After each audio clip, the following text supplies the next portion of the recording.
आजकल के बच्चों में बीपी और कोलेस्ट्रॉल निकल रहा है। ये तो पहले था ही नहीं और आजकल बहुत शॉकिंग न्यूज़ समझ में आ रही है।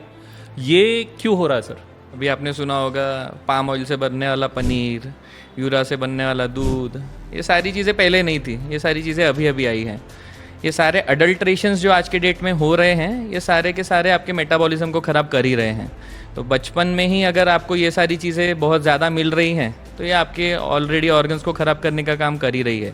इसीलिए लोगों में आजकल यंग एज में बीपी बढ़ना, कोलेस्ट्रॉल बढ़ना, ये सारा हो ही रहा है। उसके साथ दूसरी चीज़ प्रोसेस्ड फूड्स बहुत ज़्यादा यूज़ कर रहे हैं हम। वेफर्स बहुत ज़्यादा यूज़ हो रहा है, बहुत ज़्यादा मैकडी, केएफसी, इन सब का चलन बहुत बढ़ गया है। ये भी आपके हार्ट के हेल्थ को, मेटाबॉलिज्म को अफेक्ट करना शुरू कर रहा है। तो ये भी एक बहुत इंपॉर्टेंट फैक्टर है कि आपका जो यंग एज ग्रुप है, जो हेल्दी रहना चाहिए, वो इन सब में बहुत ज़्यादा अटक के रह गया है। तीसरा एक इम्पॉर्टेंट फैक्टर है सीडेंट्री लाइफस्टाइल। आज की डेट में देखा होगा आपने, मोबाइल्स सर हर बच्चे के पास हैं, आईपैड, PS4 सबके पास है आज के डेट में, और यही सबसे ज़्यादा यूज़ हो रहे हैं। इसलिए सीडेंट्री लाइफस्टाइल बहुत ज़्यादा बढ़ गया है बच्चों में।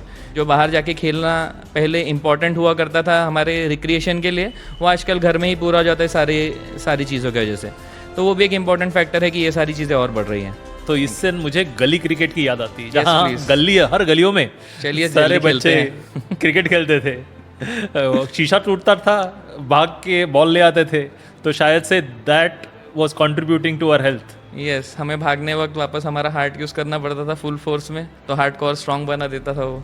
बिल्कुल। तो मुझे लगता है कि बच्चों ने डेफिनेटली देखना चाहिए, और माँ बाप ने तो देखना ही चाहिए, पेरेंट्स ने अपने बच्चों के थाली में कि क्या खा रहे हैं। ट्रू।